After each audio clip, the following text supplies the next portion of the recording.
Di video kali ini kita akan melanjutkan cerita dari video sebelumnya yang menceritakan pertarungan Leo Edin melawan Zack Feinstein. Nah, kira-kira di video kali ini apakah Noel dapat menghentikan amukan dari Leo Edin dan siapa sosok misterius kuat yang ingin membunuh Harold? Dengan begitu, daripada lama-lama lagi, berikut pembahasan cerita kali ini. Noel sadar betul bahwa kemampuan pendukung milik kelas Talker memang sangat kuat. Namun kenyataannya ada begitu banyak kelas lain yang memiliki keunggulan dalam hal penguatan dan pertahanan diri. Dan pada akhirnya justru kurangnya kemampuan untuk bertahan dalam pertarungan membuat Talker menjadi kelas yang kurang diminati. Wajar bila banyak yang mempertanyakan bagaimana mungkin seseorang dari kelas ini bisa mencapai puncak dunia Seeker. Noel sempat merenung, menyadari bahwa berkat pelatihan dari kakeknya, ia memang mampu mencapai level menengah. Tapi meski telah mengerahkan seluruh tenaga dan kemampuannya untuk sampai sejauh ini, tetap saja terasa belum cukup. Ada kekosongan, perasaan putus asa yang tak bisa dihindari. Ia mencoba menutupi perasaannya dengan senyuman dan tawa ringan, seolah ingin mengabaikan beban yang tengah dipikulnya. Namun kakeknya melihat lebih dalam, tatapannya menjadi serius saat menanyakan apa yang sebenarnya dirasakan cucunya. Dia ingin Noel memahami alasannya, mengapa ia mengajarkan teknik Roaring Thunder, padahal teknik itu tidak efektif melawan makhluk abis. Bagi Noel, jawabannya terasa sederhana. Ia sempat berpikir bahwa alasan kakeknya mengajarkan teknik itu adalah karena dunia Seeker dipenuhi oleh orang-orang kasar, dan teknik bela diri akan sangat berguna jika suatu saat ia harus berhadapan dengan sesama Seeker dalam konflik kekerasan.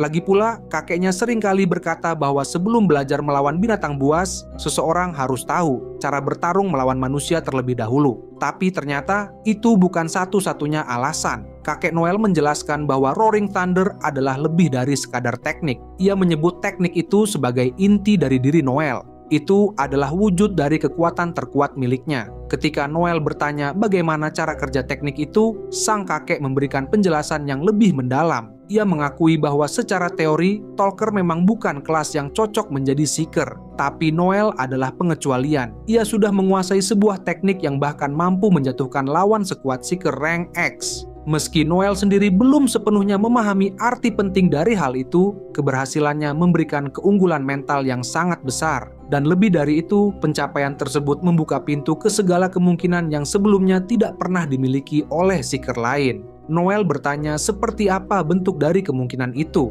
Namun sang kakek hanya tersenyum. Ia tidak merasa berhak menjawab pertanyaan itu. Ia percaya bahwa waktu akan membawa Noel pada jawabannya sendiri. Baginya, satu hal yang paling pasti adalah bahwa cucunya ini akan sampai di sana pada waktunya. Karena pada akhirnya, apapun yang terjadi Noel adalah cucunya. Konsentrasi Noel kembali ke saat ini. Dalam benaknya, ia masih melihat bayangan masa depan di mana dirinya terbunuh oleh tinju Leo. Sebuah kemungkinan yang terasa begitu nyata. Tapi di balik itu semua, Noel tak pernah meragukan rencananya. Ia selalu percaya justru rencananya akan berhasil. Bagi Noel, Leo adalah sosok yang luar biasa kuat. Kuatannya seolah menyamai para dewa, bahkan mungkin setara dengan Overdeath saat berada di puncak kejayaannya. Tapi justru karena itulah Noel tidak boleh kalah. Meski jalan yang dihadang oleh orang terkuat sekalipun, kekalahan tak pernah menjadi pilihan. Ia membawa warisan dari sang kakek, dan jika Leo adalah yang terkuat yang pernah ada, maka Noel akan melampaui batas itu dan bangkit lebih tinggi lagi.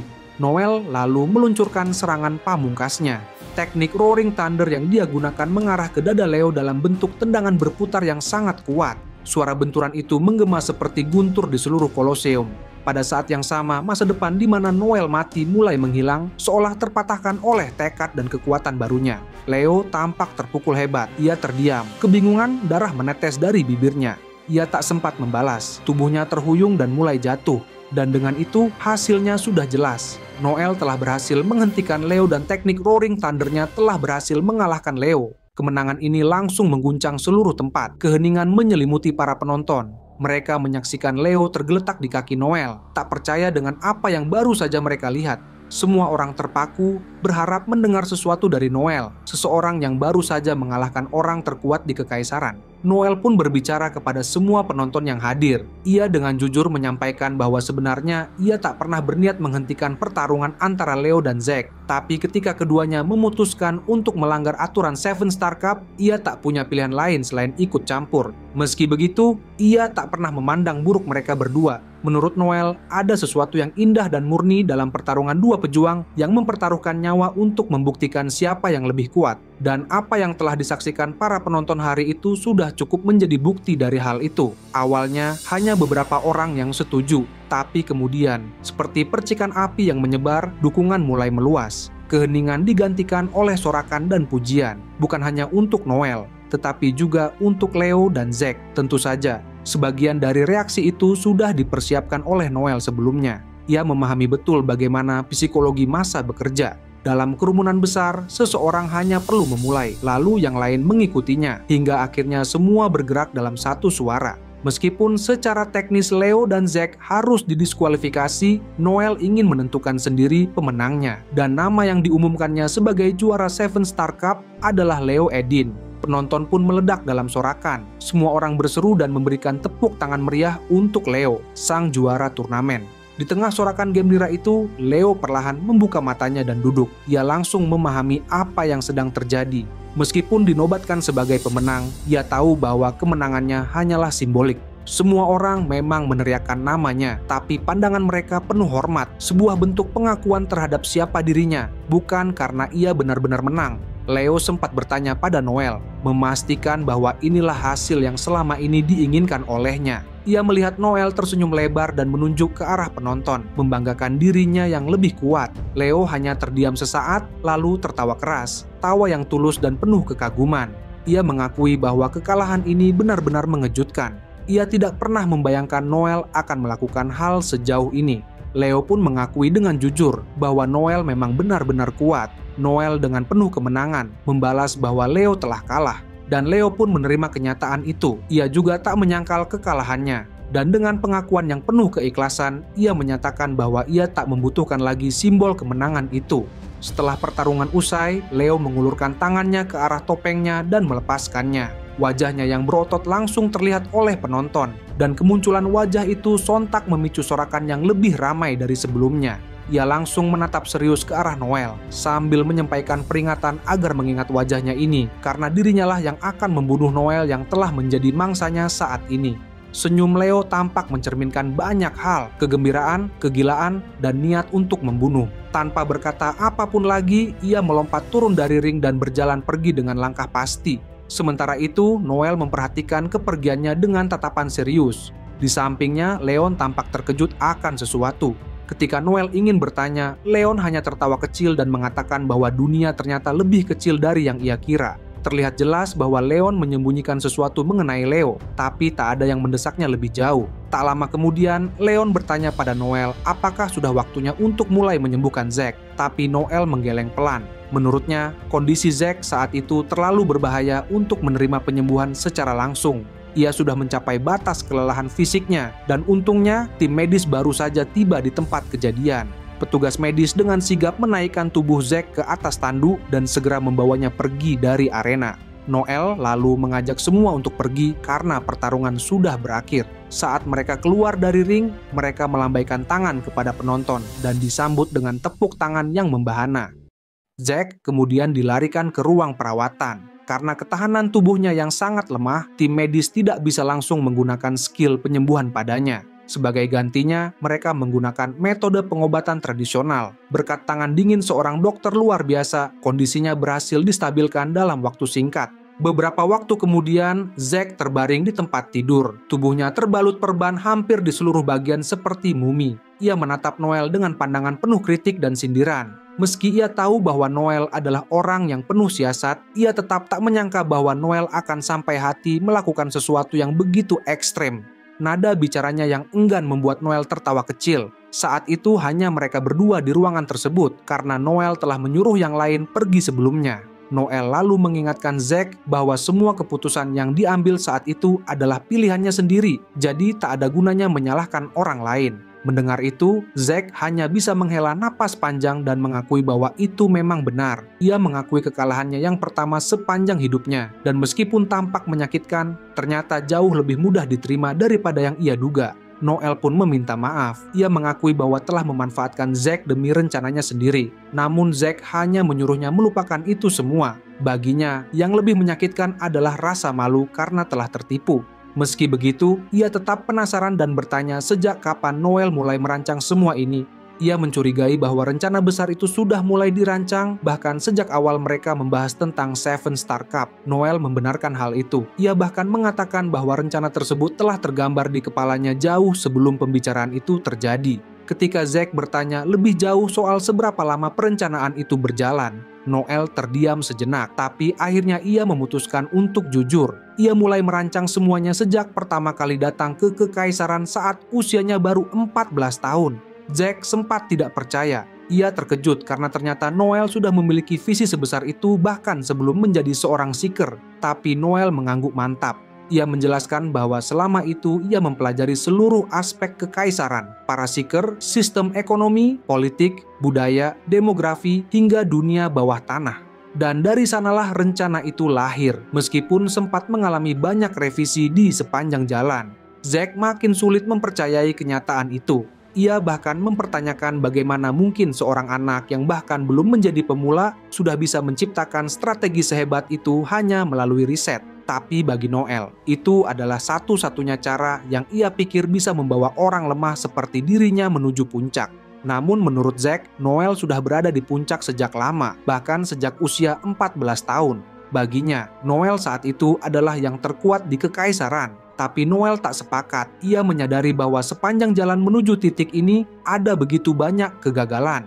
Ia tidak pernah benar-benar sekuat yang ia kira. Zack akhirnya mengalihkan pandangan padanya, lalu menyimpulkan sesuatu yang tak bisa ia bantah, bahwa saat ini tak peduli apapun yang terjadi, Noel adalah seeker kelas stalker yang paling terkenal di seluruh Kekaisaran. Noel sempat tertawa kecil saat mendengar lelucon dari Zack, namun tawa itu belum sempat mendapat tanggapan lebih jauh ketika suara ketukan keras terdengar dari arah pintu, disusul dengan terbukanya pintu secara tergesa. Beberapa anggota Wild Tempest berhamburan masuk ke dalam ruangan dengan wajah panik. Leon yang paling depan langsung memberitahu bahwa para teroris telah mulai bergerak. Informasi itu sesuai dengan dugaan Hugo sebelumnya, yang meyakini bahwa musuh menunggu sampai para seeker kelelahan sebelum menyerang. Namun Alma menambahkan sesuatu yang terasa ganjil. Ia memberitahu bahwa serangan kali ini tidak terjadi di Colosseum, melainkan pusat kota. Hal ini tentu membuat Noel bingung. Menurutnya, semua tokoh penting berada di Colosseum sehingga membuat keributan di kota terlihat seperti taktik pengalihan semata. Namun Koga segera menjelaskan bahwa situasinya tidak sesederhana itu.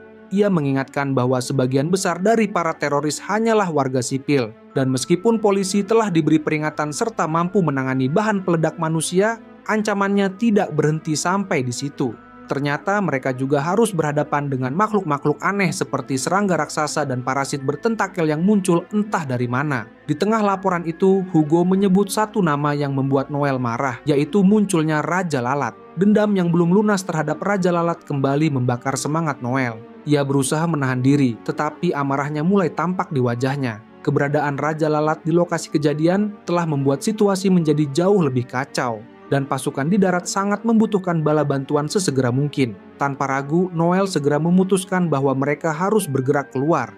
Sebelum mereka melangkah, Leon mengeluarkan selembar perkamen dan menyerahkannya pada Noel. Dokumen itu berasal dari Pangeran Caius, sebuah bukti resmi bahwa sang kaisar telah memberikan wewenang penuh dan sementara kepada Noel untuk memimpin seluruh seeker kekaisaran hingga ancaman sang Valiant berhasil disingkirkan. Noel tampak antusias saat melihat tanda tangan kaisar langsung tercantum di dokumen itu. Dalam hatinya, ia mengakui kelicikan Caius yang ternyata cukup cerdik untuk memanfaatkan situasi ini demi memperkuat posisi mereka dengan membuat semuanya menjadi resmi dan terdokumentasi. Leon kemudian memberitahu bahwa para seeker yang tersisa kini menunggu perintah langsung dari Noel. Mendengar itu, Noel menatap satu persatu anggota klannya. Ia lalu menyusun strategi dengan cepat. Dari rencana itu, 4 anggota utama Wild Tempest akan membentuk unit bersama klan lain, sementara dirinya akan terus memberikan informasi dan instruksi melalui skill link yang ia miliki. Ia menegaskan bahwa Wild Tempest akan mengambil alih kendali dan tidak boleh ada yang menyerah. Teriakan semangat langsung bergema dari seluruh ruangan sebagai tanda persetujuan. Tak butuh waktu lama, seluruh anggota klan Noel langsung berlari keluar untuk menjalankan tugas masing-masing. Namun sebelum Noel sempat menyusul, langkahnya tertahan oleh suara panggilan dari Zack. Dengan tatapan serius, Zack menyatakan bahwa ia tak sabar bertarung di bawah komando Noel. Namun di saat yang sama, ia juga membawa niat untuk membalas dendam. Bukan hanya pada musuh, tapi juga pada Noel dan Leo Edin. Noel hanya menanggapi singkat dan langsung membalikkan badan. Tanpa berkata banyak lagi, ia melangkah pergi untuk segera siap menghadapi kekacauan yang menanti di luar. Sementara itu di tempat lain, kereta yang membawa Harold melaju dengan kecepatan luar biasa dan pengalaman itu terasa begitu mengesankan. Hari ini, Harold duduk sendirian di kursi kelas utama untuk uji coba sambil menikmati kenyamanan kursi mewah di dalam gerbong, yang juga dihias dengan sangat elegan. Sambil menyeruput anggur mahal, ia merasa seperti seorang raja yang tengah menikmati perjalanan istimewa. Di luar, musim dingin masih menyelimuti kekaisaran dan pemandangan yang sunyi dan sepi justru menambah pesona perjalanan itu. Saat kereta melewati kota-kota, Harold melihat orang-orang melambaikan tangan menyambut laju kereta. Ia mencoba membalas lambaian mereka, tetapi kereta itu begitu cepat sehingga hanya melintas sekejap di depan mata mereka.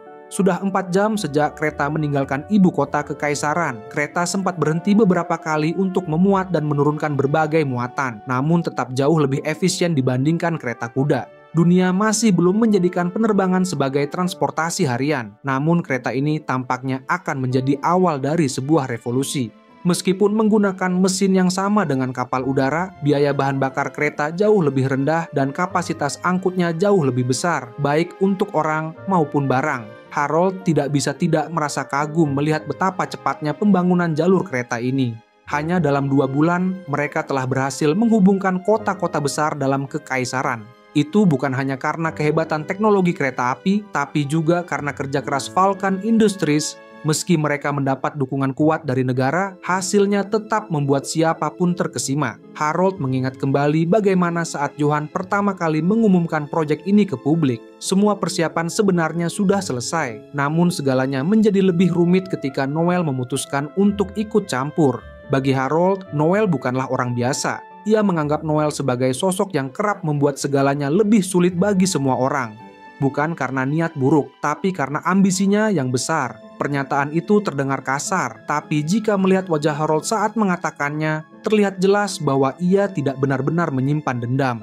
Justru ada rasa hormat, bahkan kekaguman yang tersirat. Noel memang seperti badai, tidak peduli dengan siapa yang akan terkena dampaknya. Bahkan jika itu berarti menyeret seluruh kekaisaran ke dalam rencananya, selama Noel menang itu bukan masalah untuknya. Skala dari ambisinya itulah yang membuat banyak orang terpikat, dan kehadirannya kini dianggap sebagai sesuatu yang tidak bisa dihindari. Kekaisaran tengah dilanda krisis dan bayang-bayang kehancuran. Di tengah malapetaka itu muncul ancaman yang disebut Valiant, sebuah bencana yang tidak bisa ditangani dengan cara biasa. Tanpa seorang pahlawan yang mampu hadir layaknya badai, kekacauan itu tidak akan bisa diatasi. Dan sekarang, pikirnya waktu yang tersisa untuk kekaisaran juga sangat sedikit. Bagi Harold sendiri, kekaisaran selalu mendambakan kehadiran seorang juru selamat sejati, seseorang yang bisa dijadikan simbol harapan, layaknya seorang Mesias. Namun, Noel memandang semuanya dari sudut yang berbeda. Baginya, untuk membuktikan bahwa ia lebih cerdas dan lebih unggul dari siapapun, ada pengorbanan besar yang harus dibayar. Pengorbanan itu tidak ringan, dan Harold tahu betul harga yang telah ditanggung bocah itu. Dalam hati kecilnya, Harold kadang berharap bahwa sahabatnya, yaitu Brandon, tidak pernah menempatkan cucunya sendiri di jalan berbahaya para Seeker. Itu seharusnya menjadi tugas Harold untuk menghentikan Noel sejak awal. Namun nyatanya, ia malah memilih untuk mendukung langkah Noel. Meskipun keputusannya mungkin tepat demi kebaikan banyak orang, sebagai teman dekat Brandon, Harold merasa tindakannya itu nyaris tak bisa dimaafkan. Ia pernah membayangkan, bila suatu saat nanti ia dan Brandon bertemu di neraka, maka yang pertama dilakukan Brandon adalah menampar wajahnya. Sebuah bentuk kemarahan yang sepenuhnya pantas diterimanya. Saat itu matahari mulai tenggelam di balik cakrawala. Harold duduk di dalam gerbong kereta, mengeluh pelan sambil memandangi pemandangan yang sebentar lagi akan tenggelam dalam senja.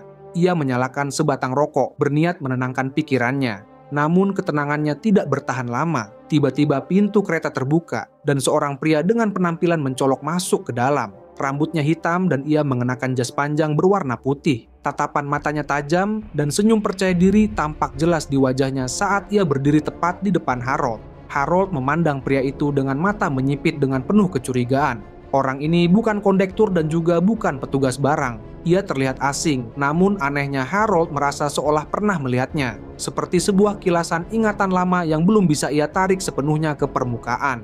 Pria itu menyebut namanya Empireo, mengklaim dirinya sebagai jiwa samurai. Sebutan itu terdengar asing, namun ada sesuatu dalam nada suaranya, cara ia berdiri dan tatapan matanya, yang membuat Harold merasa situasi ini tidak biasa.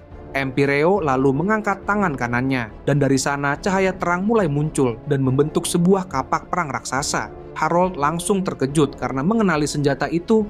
Ia tidak mungkin salah lihat kapak hitam yang begitu kokoh dan memiliki bentuk khas. Tidak diragukan, itu adalah kapak Onikagura senjata milik Overdeath. Melihat senjata itu di tangan Empireo membuat Harold terdiam sejenak. Hatinya mulai terguncang.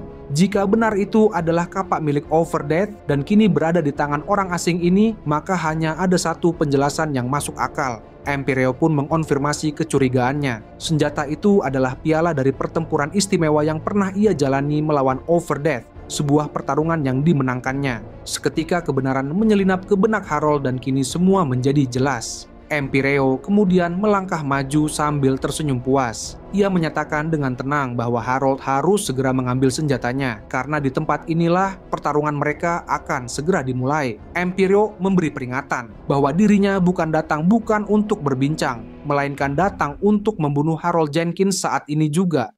Itu saja untuk pembahasan cerita kali ini. Jangan lupa untuk like, share, dan subscribe. Sampai jumpa di video berikutnya.